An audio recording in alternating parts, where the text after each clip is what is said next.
Scorpio, hi! Welcome to Mr. Queen PH. At ito ang inyong monthly reading for December 2024. Ayan, so if you are interested in private readings, meron tayong promo ngayon. Kapag nag-book kayo ngayong November, 25% discount sa tarot reading services. Yung link nasa description at sa pinned comment. Pakicheck nyo na lang yung information kung paano mag-book for a private reading. Okay, let's see Scorpio. What's coming to you December 2024? December 2024. You have the 6th house. So this is about your health. So maaring ngayong December magfo-focus ka sa kalusugan mo, sa iyong mental health, mas magle-lay low ka dun sa pagiging nag-overthink, no? Minsan kasi you tend to overthink, and ngayong December, kakalmahan mo lang, no? You are going to align your chakras. This is about your spirituality as well. Maaring you will also perform yung mga activities like meditation, yoga. You will connect with nature. You will ground yourself. This is also reorganization. So maaring meron kang aayusin, ima-manage ng maayos sa trabaho, sa business, sa bahay mo. You may also be redecorating your house or magmo-move ka ng mga furnitures. And pagdating naman sa work, I think meron kang ifa-follow na system sa trabaho mo or sa business mo na talagang magiging committed ka doon dahil alam mo na yun ay magbibigay ng pagbabago sa situation mo sa trabaho, like for the better. Okay, you have the 4th house, which is about your home life, your family life. So maaring may mga activities ngayong December sa bahay. More on reorganization din to. Pwedeng iba sa inyo may bago kayong bahay or magre-redecorate kayo ng bahay, mag-arrange kayo ng furnitures, and also some events na magaganap sa inyong bahay ngayong December. You also have series which is about nurture. Yes, to take care. Take care of yourself, taking care of the needs of your family, no, yung mga mahal sa buhay mo. Okay, let's see what else. What's coming to Scorpio ngayong December. Okay. Wow. Ang ganda. So you have the Empress. So this is about abundance, fertility, productivity. Marami kang achievements, marami kang magagawa, marami kang ma-accomplish ngayong December. Kung magninegosyo ka, then the business is going to be abundant, no? Maraming customers, maraming clients, marami kang sales, and you are also going to be very creative ngayong December. Marami kang mga discovery about yourself. You are stepping into your own power. May mga matutuklasan ka na abilidad, no? Talino or skills na alam mong pwede mo pang paunlarin para sa sarili mo, para sa family mo. You are also going to take action sa iyong mga plano. December is going to be very busy for you, Scorpio. Let's see what else. You have the Hierophant. Oh my God, puro mga major arcanas yung lumabas sa inyo. The Hierophant is about learning, structure. So, pwedeng yung iba sa inyo, may pag-aaralan kayo, siseryosohin nyo tong interest na gusto nyong matuklasan pa or malaman pa.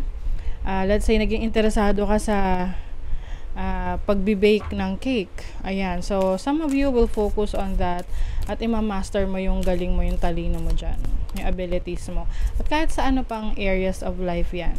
And you will also be mentored by. So, pwedeng may magme-mentor sa'yo na tutulong sa'yo para malaman mo pa yung ibang mga techniques yan, dyan sa mga gusto mong i-explore sa buhay.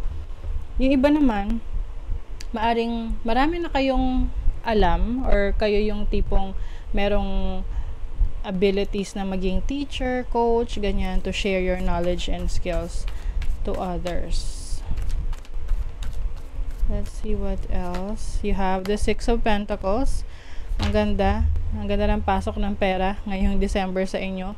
Money is going to flow sa inyo ngayong December. You are going to receive and also you're going to give. So, kumbaga, yung dynamics na yan na receiving, pag may natanggap ka, kailangan rin na you give back to others. So, example, maganda yung takbo ng business mo. So, para magtuloy-tuloy yan, gumawa ka rin mga charitable work. So, tumulong ka rin sa iba na nangangailangan kasi you will be blessed as well. And you have the Queen of Wands. So, this is someone na merong leadership role, merong focus. So, pagdating ng December, talagang andun yung attention mo sa pag-grow ng iyong career, ng finances, ng business mo, even your relationships. But I think, mas focus mo ngayon yung pag-generate ng income, pagta-travel, pag-explore. Okay? So, marami kang pagtutuunan ng pansin. Okay, let's see your money, career, finances. Money, career, finances. You have the Father of Cups and the Son of Swords. Okay. So, merong learnings dito. Pwedeng meron sa inyong ipapamana na galing, talento, galing sa inyong parents, especially yung inyong tatay, no? So, example, ang tatay nyo, magaling siya mangontrata ng bahay. O, maaring ikaw, nagkakaroon ka na rin ng interest doon sa pagngontrata ng bahay. So, merong i-impart na knowledge sa'yo yung tatay mo na yun yung tuturuan ka. Oo, ng mga techniques niya, yung mga strategies niya, paano siya naging successful, things like that. This can be any person sa buhay mo, no, na you look up to. Some of you, pagdating rin sa work, maaring, ano rin to, merong kang boss or someone na in authority sa'yo sa work na will also give you some training. Parang bibigyan ka ng opportunity na ipakita ang iyong galing sa trabaho. Mother of Swords. Yes, you are also going to be very careful with the people na hahayaan mong maka-impluwensya sa'yo sa trabaho, sa business, sa finances mo. Kasi syempre, no, kung sino yung mga taong madalas nating makasama, sila yung mas nagbibigay ng impact or influence sa atin the way we behave, no, towards money, towards career, towards our finances. So, sa love life naman, for Scorpio, okay. Yung iba sa inyo, meron ditong Ten of Wands. Meron ditong pagod na sa relationship. If you are connecting with someone, parang feeling mo ikaw na lang yung nag-e-effort sa relationship, or parang ikaw na yung humahawak sa relationship, nagdadala sa relationship, and it seems na parang the person that you are dealing with ay parang wala nang pakialam kung saan mo dadalhin yung relationship na yan. You have the Tower. Oh my God, meron ditong Eight of Swords. Eight of Swords is overthinking about the situation. Maaring this is getting stressful na para sa'yo.